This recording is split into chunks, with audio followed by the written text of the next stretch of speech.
Imagine living in one of the largest countries on earth with a relatively small population, and yet finding an affordable home feels like an impossible task. Welcome to Canada. In today's video, we're going to discover the shocking truth behind why homes are so expensive here. And no, it's not what you think. You see, I sell real estate here in the Greater Toronto area. So if I tell you real estate is expensive, you should probably listen to me. But when people ask me what it feels like to buy a home in Toronto or surrounding areas, I tell them it's kind of like buying a slice of pizza at like a sports event, right? You know how you go to a sports event, you want to have like a, maybe you're into football, soccer, whatever you're into, and you're like, I want to grab a bite. Then you go and you buy yourself a slice of pizza and they sell it to you for like $10.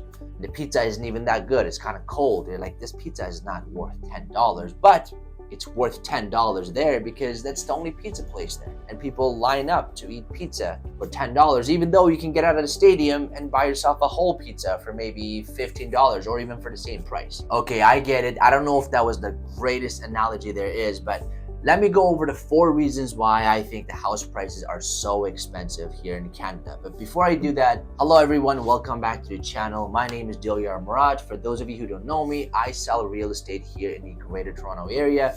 People buy, sell, invest in real estate through me. I'm a real estate broker. If you're watching this, I really would really appreciate if you can give me a like and a subscribe. It helps me grow this channel, and trust me, growing a YouTube channel is a lot harder than it looks. So with that said, let's get started. Canada is the second largest country on earth by land mass, and we only have about 40 million people, so that's, relatively speaking, that's not a lot of people living here. To put things into perspective, Canada is about 30 times bigger than Germany in terms of land size, and we have less than half their population. Now, despite all this land, majority of Canadians live on this small strip of land on the south of Canada. And about 40% of Canada actually lives in this province called Ontario. And 1/5 of Canada, that's 20% of Canada, lives in this small region called Golden Horseshoe that stretches anywhere from Niagara all the way out to Peterborough and including Toronto. So if you're watching this and maybe you're not from Canada, maybe you live in the US or somewhere else in the world, but you meet a Canadian and that person tells you they're from Toronto, chances are they probably don't live in the city of Toronto. Maybe they live nearby or around it or in this region called Golden Horseshoe, which is within an hour and a half to 2 hour radius of Toronto. Now, the reason why I emphasize here is because so many people live here, this is where really the unaffordable part is coming from, because we do have affordable areas here in Canada, but people don't really want to live in it. So that brings to problem number 1 as to why prices are so high in Canada. It's the Golden Horseshoe problem. You see, this region called Golden Horseshoe, we have about 8 million people living here, right? But if you actually look at the map, it's landlocked. On one side, you have the green belt. It's a protected area that prevents urban sprawl. And on the other side, this blue region is actually Lake Ontario. It's a big lake, and as you know, you cannot build anything on the lake. So you only really have this small strip of land right here where you can see it. So now, because there's not a lot of new land, what developers do is they do something called land assembly. So within the cities, they buy up these old bungalows with bigger lots. They tear them down and then they build apartment buildings, they build townhouses, or they build these really big fancy homes for a lot of money. And the problem with that is if they're building houses, those houses are really expensive because the builders are already paying a lot of money to just acquire that land. Or B, if they're building these apartment buildings, everyone is complaining because the units are too small. Which brings me to my second point, red tape around new construction and government fees. So hear me out. Every time a developer proposes a plan to build something, right? Government has to intervene, understandably so, right? Because government has to pave the roads, they got to make sure the sewer system is intact, they got to maybe build parks and schools and all kinds of things. So naturally, there will be development charges. That's understood. But the problem here is that these fees are too high. Now, according to some research here, about 20% of what you pay for a new build home goes to the government. That's for a low-rise property. When you look at condos, that number is 25%. You know what that means? That means if you're paying $1 million to a builder to buy a home, 200,000 of that is going to the government if you're buying a house, or 250,000 of that is going to the government if you're buying a condo. And not only that, the builders have to jump through so many hoops to get the permits and then the drawings and the approval. It's not a very efficient system. So builders must, first of all, acquire land, which we already talked about. It's very tough to get.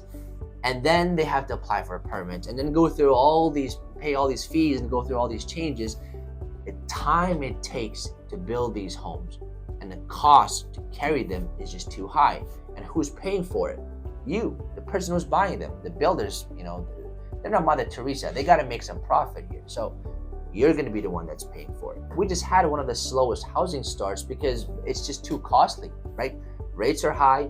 The buyer demand is not there because the economy is a little shaky and prices are high. Land is expensive to acquire. There's a lot of red tape around new construction. So the builders are just backing off. They're like, we're not going to build anything. There's no point. There's no profit for us. Or anything that they build is geared towards, higher net worth individuals, like these executive homes on big lands or ravine lots, etc.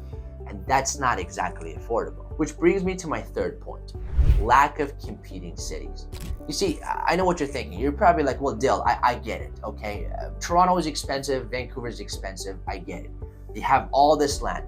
Why don't people just move to other cities? The truth is, there are other cities in Canada where homes are affordable. Toronto is Canada's economic hub, right? There's not another city on the same level, not even close. So Toronto has no competition in that sense. This means that when people come to Canada, they naturally gravitate towards Toronto for jobs, for education, for businesses and opportunities, and that just creates an overwhelming amount of demand on the housing here. And you see, in the States, you have a lot of options. You don't like New York, maybe you can move to somewhere in New Jersey, or there's LA and Houston and Dallas and Austin, and you can go to Miami, whatever. There's so many major cities and they all have a lot of opportunities and with good paying jobs. But unfortunately in Canada, there's only Toronto. It's almost like a monopoly. I mean, sure, you have Vancouver, but Vancouver is also very expensive.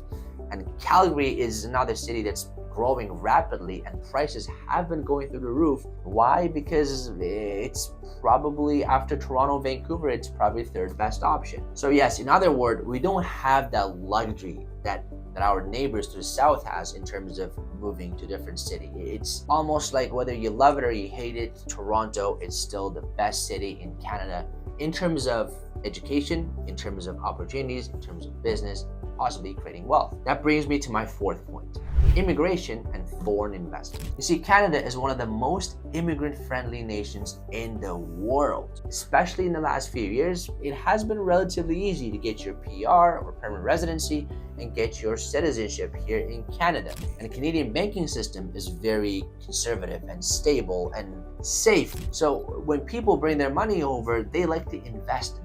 And one of those things end up being real estate. Now, I know there are a lot of rules now in BC and Ontario where, if you don't have a PR, you cannot buy real estate, or there will be heavy penalties or taxes. So Canada becomes a very safe place for investment, right? It's one of the G7 countries. The banking system is very secure and conservative.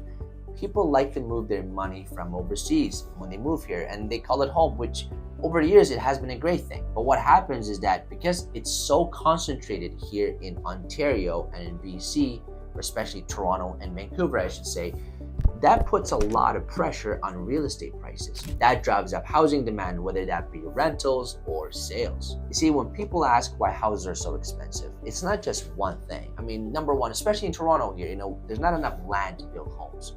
So land is very expensive. Then the government is not making it easy to build new homes. It's very expensive and they want a lot of money from each sale. And people can't really move out of Toronto or Vancouver or they don't want to, because there's not another competing city that offers the same lifestyle and same opportunities. So they're almost like forced to stay here. And on top of all that, we still have new people coming to this country with more money, possibly, more competition for jobs and many other things. And that's what's really putting this upward pressure on real estate prices. So what is the solution for this? I don't know. It's a complex issue, but I would love to know your thoughts in the comment section below. If you found this video helpful, share it with a friend, give me a like and subscribe. I really appreciate it. With that said, have a great day.